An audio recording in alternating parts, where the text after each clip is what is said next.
Yeehaw! And howdy, partners. How we doing this evening? It is the Blitz Trading Post, where we're going to be breaking down all your dynasty trades, getting you all set up this off season. If I don't know about you, Alex, but myself, I am a huge dynasty player. I think I play more dynasty in the off season. It's more of my fantasy season than the actual fantasy season. The fantasy season kind of gets in the way of my dynasty stuff. So what about you? And I'd like to also introduce the co-host, obviously with me from the Blitz, my man Alex. How we doing?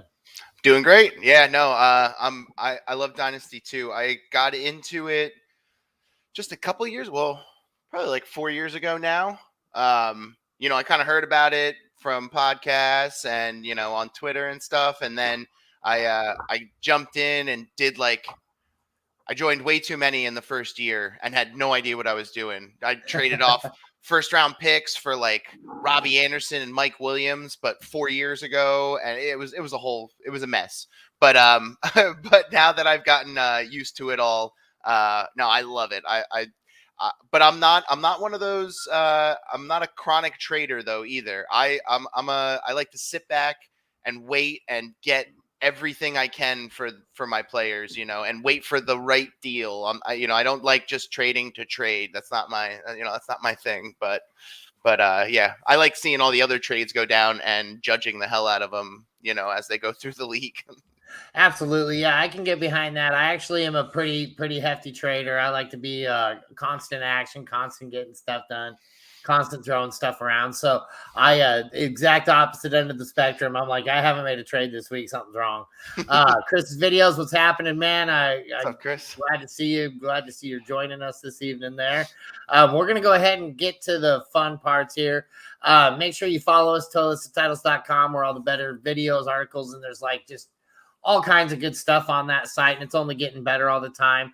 Follow us on Apple Podcast, YouTube, Facebook, Podbean, When a Family Breaks, which is our Facebook, and Spotify. And also make sure you get on our patreon.com/toilets and titles, where you can get in on our Discord, which is a really fun chat, constantly in motion and everything like that. So make sure you get on there, do all the things, subscribe, like, do all those nice things that you're supposed to do for people that do this.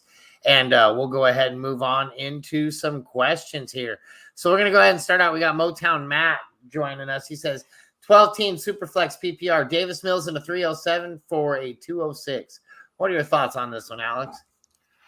I actually like taking the chance on Davis Mills here. The third doesn't really move it. I'd do it just for the so it's the Davis Mills and the 307 for the 206. Yeah, I like that a lot. I would take Davis Mills on this side. I think he showed last year that he can actually be a competent quarterback, and with that Deshaun Watson situation, even if he finally resolves all of the suits and whatnot, I still don't.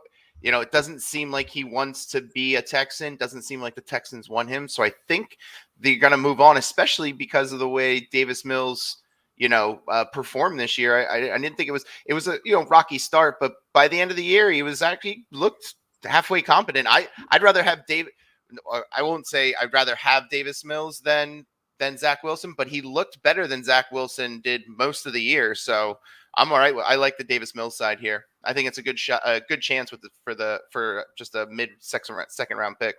Yeah, you're not really losing much, in my opinion, to gain a starting quarterback.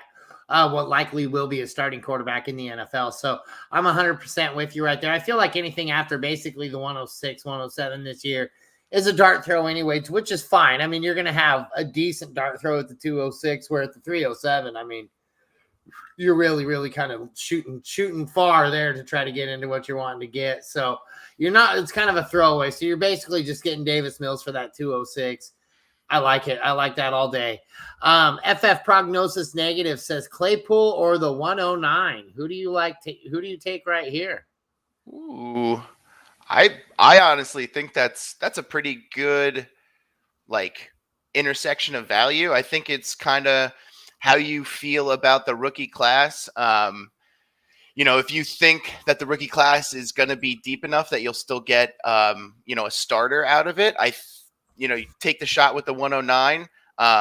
But I also, because Claypool, I just don't know what's going to happen with him, because he's the, down, well, at least he's been the like downfield contested catch guy, but he's not very good at the contested catch. So, or at least he wasn't this year. And I'm assuming that the quarterback situation is going to be different with Ben retiring. I mean, it's going to be different with Ben retiring, but I just haven't seen enough from Claypool to really pull me to that side. So I think it's a pretty good, I think it's a pretty fair trade. It's just kind of what you're looking for your team. I like Claypool if they trade Juju. I think Juju sticks around though. So for me, I think the 109 is probably the better bet here, because Deontay Johnson, and I feel like Juju Smith-Schuster can actually gain some ground, gain some of that legendary status back. He's just had some rough shots with injury. And then, I mean, look at how Ben Roethlisberger throws a football. And it doesn't take long to realize what could have went wrong there with Juju. That brings us actually up to our next one. My man, Andrew Hall, one of my good friends on Twitter. Not really good friends on Twitter, one of my favorite follows on Twitter anyways. He's got the 112 Juju and Gainwell for Zeke Pollard in the 308. Yikes, that's a big trade. Big boy trades coming at you. Yeah, why don't you start with this one? Okay, so for me, like I was saying, Juju being in Pittsburgh to me is kind of a downfall. I don't want him to go there. I'd like to see him have an opportunity elsewhere. So for me, with that expectation that they might trade him, they might just have to go to a full rebuild. It really is going to depend on what I see in free agency right here. But for me, I feel like Juju isn't enough. And the 112 is a little bit too late. And then Gainwell, I just don't really want a piece of that backfield as bad as I want a piece of other backfields per se. It's not like I have a lot of confidence in who they're going to be rolling out. So for me, I think I like the Zeke Pollard combo here. Zeke's still fairly young. Pollard's still fairly young. They're both kind of getting split duty, but there's a lot of weeks there where you could have played both of these guys and you would have been all right. So for me, Zeke Pollard and the 308. It gives me two running backs. And then, like I said, you're just talking about the throwaway with the 308. Yeah, no, I actually saw you post on this one. So I voted on the poll myself, and I took the Zeke Pollard side as well, which when I checked it, we were in the minority. Most of the people were taking, the 112 and the Juju side. But no, I'm with you with there's just not quite enough. Like the 112 is just a little too far back in that first round for me. I could probably, work another deal to move that pick up, but then I'd have to, lose another asset along with it. So, I'm with the Zeke and Pollard side. I don't think, Zeke's kind of lost a step, but he's still, I'll take the volume while he's out there. And, until he's not a, $23 million dead cap hit or whatever it is, this upcoming year. So, he's going to play. I like the Zeke side. I think the value, it leans on that side. Yeah, same. And like I was saying, it's not like, it's just I don't like the expectations of Juju. It's crazy that that was in the minority. I can't believe that there's a whole lot of people that are still that high on Juju.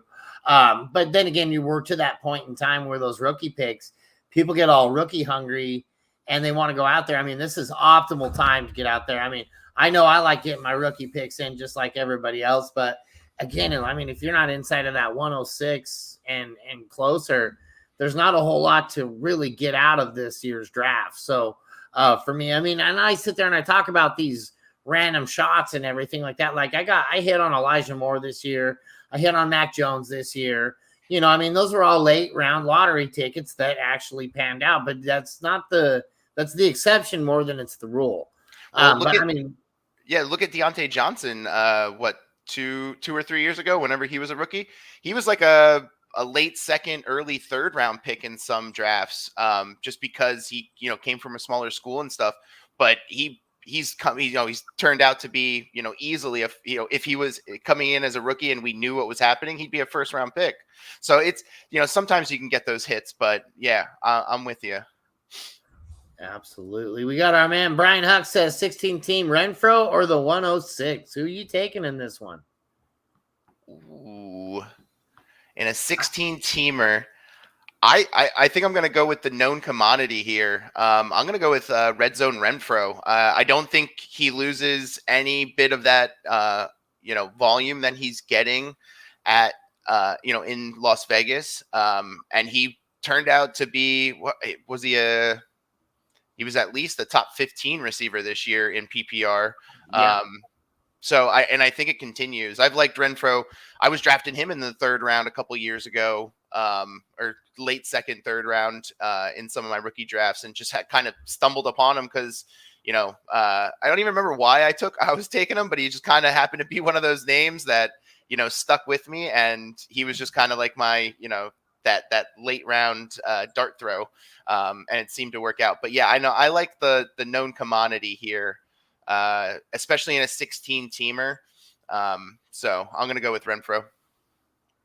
Yeah, it looked like he finished as the wide receiver 17 this year. So had a great season. And he started late, So for me, I am actually with you. I'm a huge proponent of proven versus lottery ticket. Any chance I can get somebody that I know can do good on the football field versus somebody that I expect to do good on the football field, because I've been doing this a long time. I remember the days of Jamarcus Russell. That guy was coming out. He's going to be this amazing thing. You don't ever see these X factors that come in, and the NFL is such a faster, higher level that it's really hard to say if anybody's going to be able to get out there and do these things, and furthermore, do them well. So for me, we've seen Renfro do it, and I don't think I'm going to be getting anybody at the 106. I'm going to be thrown out there with more confidence than I'm going to be thrown out with Renfro. Again, in the offseason, it's kind of tough, especially with Carr kind of being a shaky future over there. But I think you could throw in quite a few quarterbacks in that situation and be okay. T-Mart says Zeke or CEH, and you know why I grabbed this question, I hope. Oh, yeah, because of our love for CEH. But man, straight up like that, that's a toughie. That's really close. Yeah, I think I got to stick with Zeke, though. I think he's got the higher upside, at least for the next couple years. I can kind of bank on that top 10 running back. CEH, it's not that they don't want to use him. I don't get it. When he runs that inside zone, he is phenomenal because he's so compact that he doesn't even have to get small because he's already kind of small. So he just weaves his way in and out. He doesn't break off the big runs or anything. But they just don't seem to see the same things that I guess I'm seeing. I don't know. But I think I got to stick with Zeke here. I think that's, I'll take the couple seasons of top 10 running back over the question mark that CEH really is right now. So for me, I like to break down CEH like this. It's not really him that I'm having expectations about, but more so the team, right? So I called it in week 10, I believe, is when I started talking about how they'll make it to the playoffs. They'll make it possibly deep into the playoffs, but they're not going to make it to the Super Bowl. And they're surely not going to win the Super Bowl this year. And there's a reason for that. And that's because you can beat Patrick Mahomes. And if you can beat Patrick Mahomes in the back, and all you got to do is drop, those 5-6 safety looks and things like that were getting them stifled. And once you start doing that, so Andy Reid's no dummy. He's going to go out there and he's going to be able to look at tape and he's going to see this one thing that's committing them to winning is that run game. And you got to open it up. You've got to suck those safeties in. You got to turn those safeties into linebackers.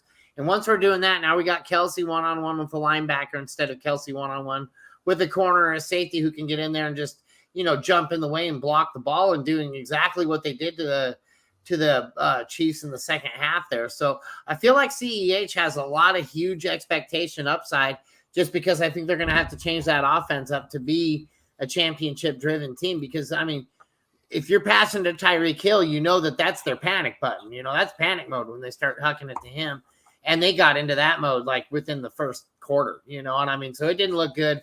I don't know if you saw me tweet about halfway through the first quarter, but I could see that the Bengals were starting to win that offensive line and defensive line. And I got a computer model I punched this stuff into, and it actually had the Bengals winning that game 34-31. Now it's changed and it got slower and slower as the game just kind of became a defensive chunk standoff. They they kind of kicked back to where, and then we got 24-21. But the point being that it had the Bengals winning that game because of the way that they were winning the ball. And I think that's exactly what Kansas City's doing wrong. They're just not running it when they have the weapons in the line to do so. Well, and that's the thing when, I know people are going to bring this up in the offseason, but early in the season, the Chiefs were having a hard time getting going because everyone started, the defense, a lot of the teams started using the cover 2 with the 2 safeties back and having all the, all the defensive backs. And, to beat that, you got to go back to running the ball. And it was probably about like week 4, week 5, right when CEH, it was actually when he got hurt. So people are going to, and Darrell Williams came in, and that's when they started running the ball a lot. And that's when they were having success. And that's when they were starting to, turn their season around. And that's when they started looking like the Chiefs, well, not looking exactly like the Chiefs we know, but looking like the winning team that we know. What's with his face? Right? The ghost of Nate. At least his face is clear now. But so when they started running the ball, CH was hurt, so it was Darrell Williams. So I feel like a lot of people are going to say, look what they did once CH wasn't in. But it was about the whole offensive scheme. So I'm totally with you right there. That I think that if they get back to running the ball, next season and take a little bit off of Patty's shoulders, I think CH is going to be, a big time back too. But as of right now, if I had to make this trade today, I think I'd still go with Zeke. And a lot of that comes to perceived value too, because I know I could probably flip Zeke for more, in a month or two before the season, before the next season starts. I could probably still flip Zeke for more than I could get for CEH. Fair enough. Yeah, no, I mean, I don't fault you for that. It's just like I said, I just see massive opportunity coming for CEH because I feel like they're going to have to. Like I said, they're going to have to change that offense up. I just like getting that stuff out there because a lot of people are way down on CEH. Man, I'm grabbing him everywhere I possibly can. Dude, me too. I got it was like week 10 or 11 this year. I traded Antonio Gibson for 22 first, a 23 first, and CEH. Dude, it was, wow. Yeah, like gold. And I think it was Antonio Gibson in like a third, but it's one of those throw-in picks, Right. Like I said, anything after the 106 to me, that's kind of a throw. Kind of the throwaways right there. Hey, now we look like we got some activity going on. There he is. What's happening, Nate? What's going on, buddy? Not much. What's up, dude? Yeah, I was trying it in the mechanic bay and not happening, so I came to the conference room and now we're good. There we go. There you go. Well, welcome to it. Well, we'll get you started with this question from Teuayudo in Fantasy. Says Jonathan Taylor or Javonte Williams and the 105. Which side are we on there, Nate, since you just joined us? Well, I love Javonte, but I think even with the 105, I got to take Jonathan Taylor just because the draft class this year I don't think is as strong. I mean, you're not going to find somebody like JT. Definitely, I mean, there's no chance. No, I can't say there's no chance. I'm pretty hard on Jonathan Taylor for those, for this one anyway. Yeah, no, I feel you, Nate. I'm with on the Jonathan. I love Javonte Williams too. Yeah. I actually made this offer for Jonathan Taylor right after the season, right at the end of the season, or right after like the regular season ended. I tried to get Jonathan Taylor for Javonte Williams in the 105, and the guy didn't want it. He wanted way more. He wanted a 23 first thrown in too. And I was like, nah, that's a little much. That's a little much for me. So yeah, no, JT for me. Yeah. Jonathan Taylor's just so damn good. And he's got so much opportunity there in Indianapolis. And it just only looks up and up. But boy, this looks almost even, like almost dead even to me if they trade Melvin Gordon away or get rid of Melvin Gordon over there. And Javonte Williams is the only guy back in that backfield. And then you have a guy that's almost imagine if they get Aaron Rodgers too, or something like that on the side. It's going to be nuts. I mean, these are all potential outcomes for Denver, right? Like, yeah. especially because Aaron Rodgers is white, right? Like he'll be able to get that meeting on time and everything. He won't get that Flores treatment. So, too soon. I'm sorry. I'm still so bitter about everything I just read about the Broncos showing up late, showing up drunk. to his interview and everything like that. It's hard to be a fan. That's bullshit, dude. I love beef of an boys, man. organization that does off. that. Oh yeah, like can you imagine having that happen? Like they're taking your future that seriously. Yeah. But so I see changing of the guard hopefully happening because of this, which couldn't be anytime too soon. But long story short, Jonathan Taylor, dude's a stud. It's hard. Again, Javonte Williams in the 105 is very close, though. That to me is a very, very fair offer there. And I think too, like getting closer to the draft, getting to see combine stuff and landing spot may change some things for me, but that's tough. It's hard to get rid of JT right now. I mean, we all saw what he did this year. It's, I don't know if I could do it. Yeah, I mean, like I said, the rookie class is deep this year, but it's not as deep as it was last year for sure. And I mean, you're gambling. These guys are going to be able to take on the NFL at any given pace and be able to be effective in the NFL. And those are way two different things to do. And you just can't guess on that. I mean, when we've seen people that can do it versus people that we hope can do it, get me signed up with the people that we know are doing it. Mateo Patterson says Najee Harris or Miles Sanders and Jalen Waddle. Which side are you guys on here? That's, to me, it's a tough one. Yeah, I thought it was pretty tough too, but I'm not a big Miles Sanders fan, so it made it a little bit easier for me. I'm going to go with the top three back with Najee Harris here.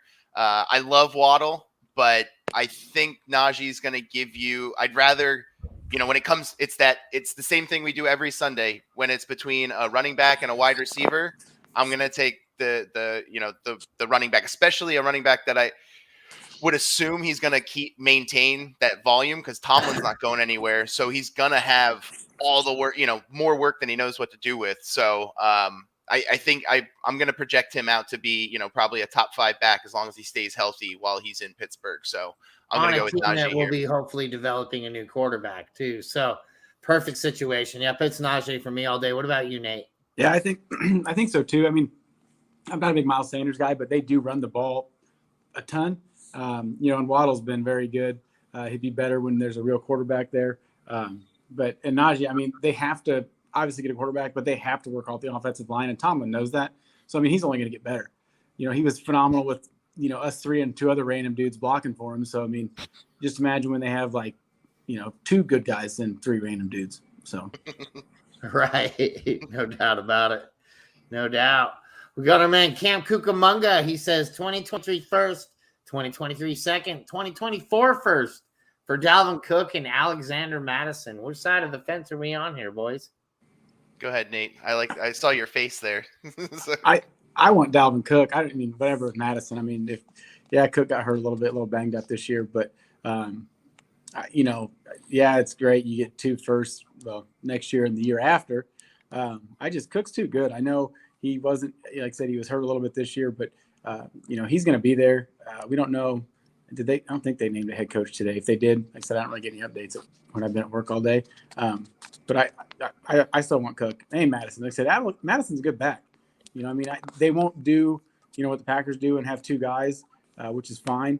But I think they could, if they wanted to. So like I said, I like Cook and Madison. I like what I know, I think, more than, guessing on guys next year and the year after. Yeah, I know people are trying to stock up their, 2023 picks because apparently that draft class is going to be, amazing or whatever.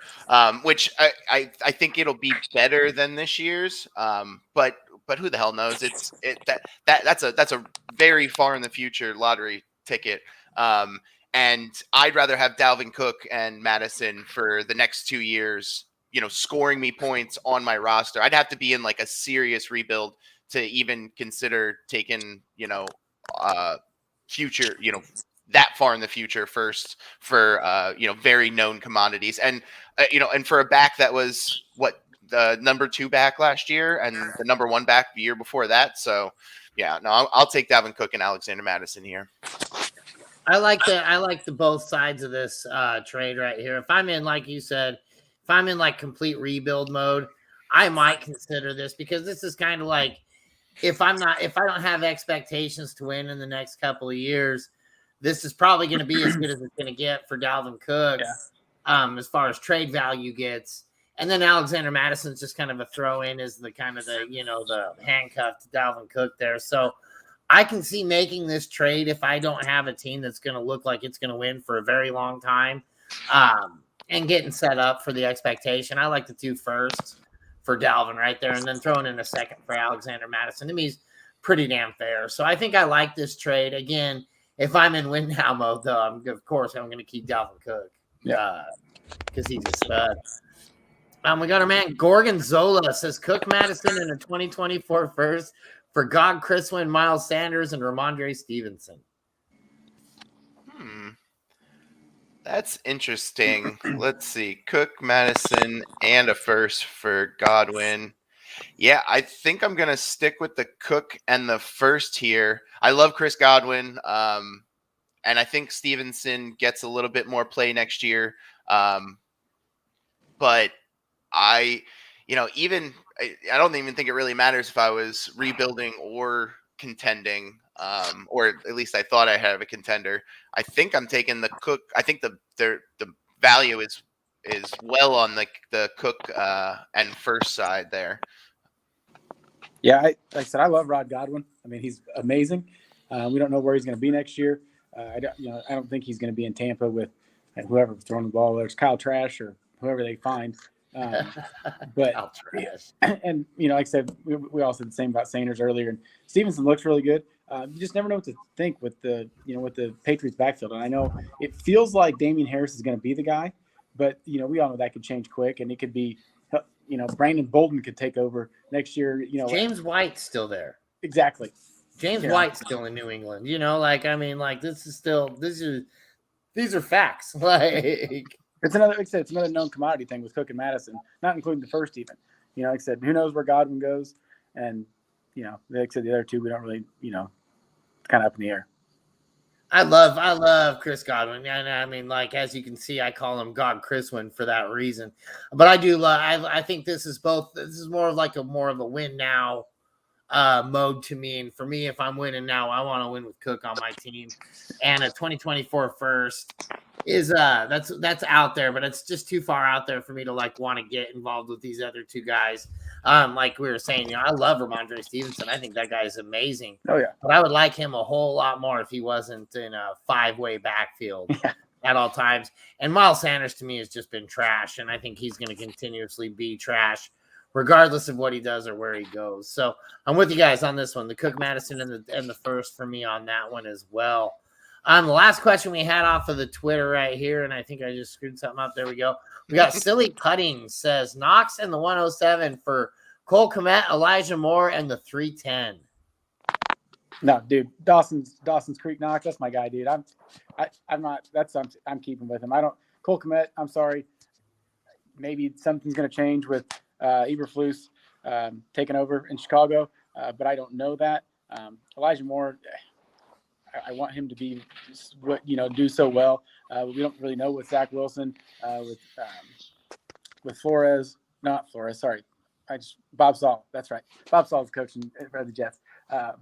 It's hard to tell what's going to happen there. They're still so young and they're tough. I mean, but it's going to be a long road, I think, for him. And like I said, we know what Knox is, and he's got Josh Allen. He's a big part of the offense. So, and the 107, I want Knox. Yeah, I'm not with you.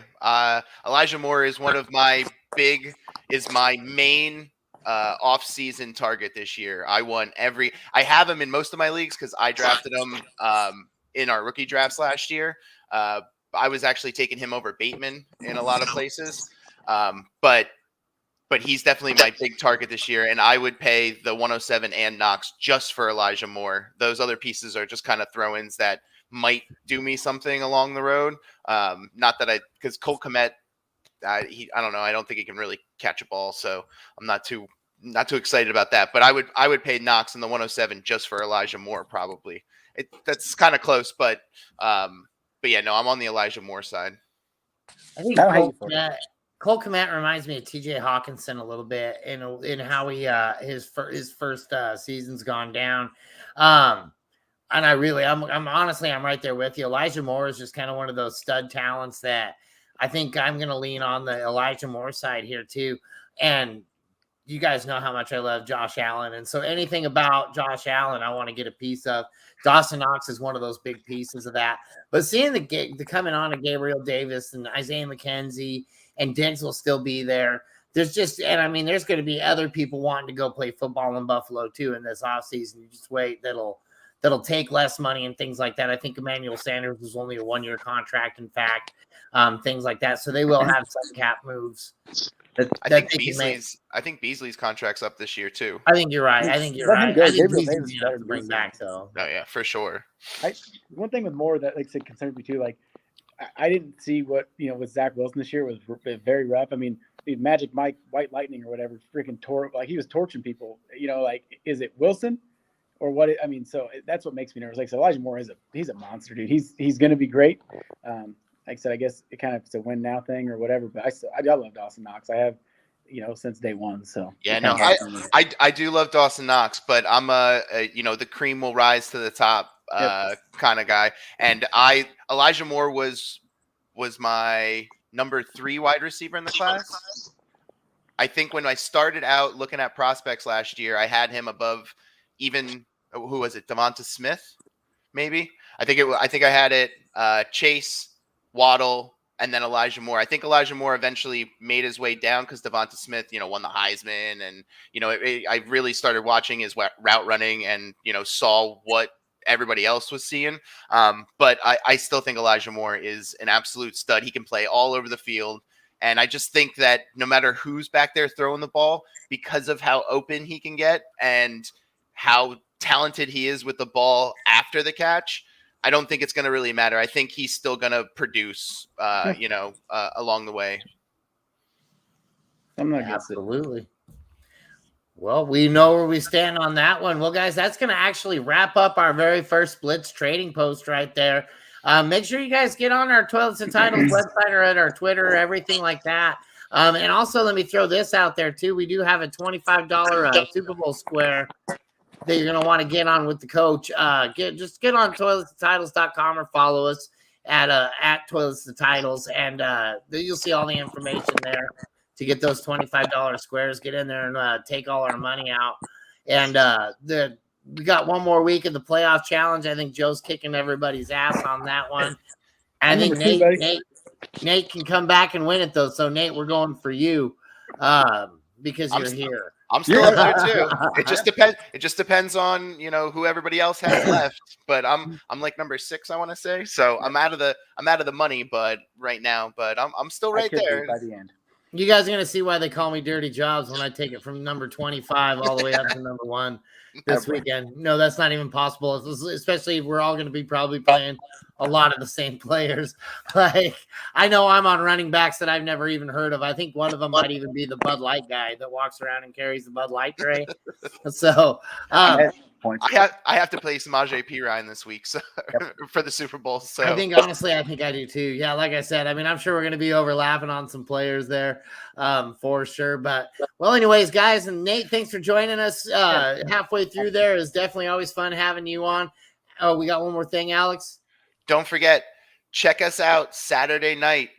T2T does D&D Chamber Pots to Chalices. We're going to live stream a D&D campaign with a bunch of the guys. Nate's not in it, but don't worry about that.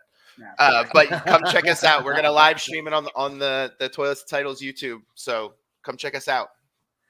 Absolutely. Yes. You definitely don't want to miss that because it's going to be a good time.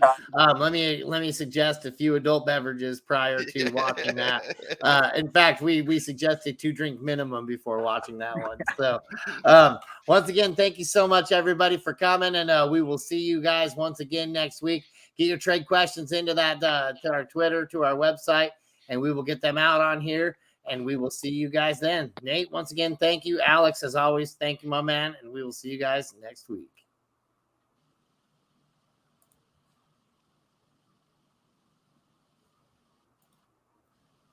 Okay. There's